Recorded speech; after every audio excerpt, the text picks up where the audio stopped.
Alright, so we've all got some favorite houseplants. I don't talk about mine too often, but I do have some favorites. I might get some shit for it because they're probably not that special for most of them. But, you know, I love alocasias. Alocasias have had such a soft place in my heart for them.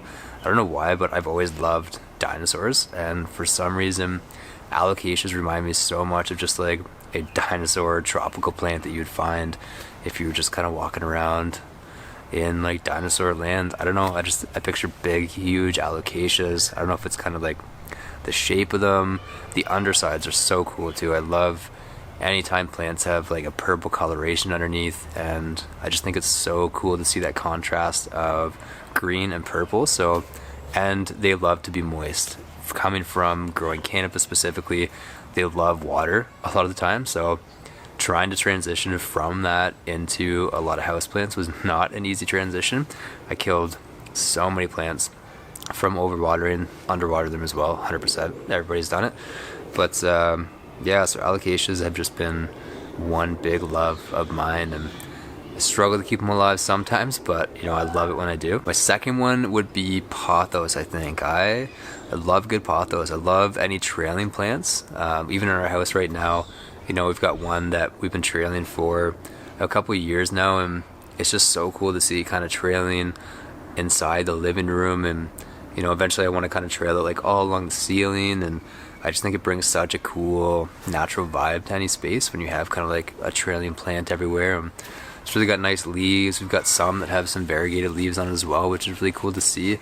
And so yeah, I think pothos would be second. I also love jade. So jade trees are so cool. They're just like a peaceful tree that I've always loved, and we've got one big one here that I used to bring to markets with me all the time, and I just yeah, I love the way it looks. It's just, I love feeling the little leaf petals on them. They're just so chunky and I don't know, hard. It's a cool plant, and I love the way it kind of just grows.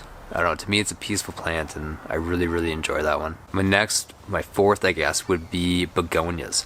I don't own a begonia. I've never had one, but I've seen so many crazy begonias on Instagram. Like they have like blue ones, pink ones. There's the craziest colors I've ever seen on begonias, and the craziest shapes. Like if you're into any kind of sacred geometry or you know, anything like that, like a Fibonacci sequence, like if you look at begonias, they have the craziest little spiral structures to them. They always kind of end in like this big kind of spiky leaf, and yeah, I think they're so cool. I don't know, I think I might have seen some that glow in the dark as well. I might be wrong on that being a begonia, but they're so cool. There's so much variety with them, so many different shapes and colors, and that is definitely a wish list plant that I would like to get one of these days. So, you know, if anybody's got any recommendations for some nice begonias, keep me posted, because I'm looking for one. And then my fifth, not necessarily the least, I don't even know where I'd go about getting one of these, but it's called a Manhamat Gramahi, I believe. And if you look one of those up, they're just this big, huge honking leaf,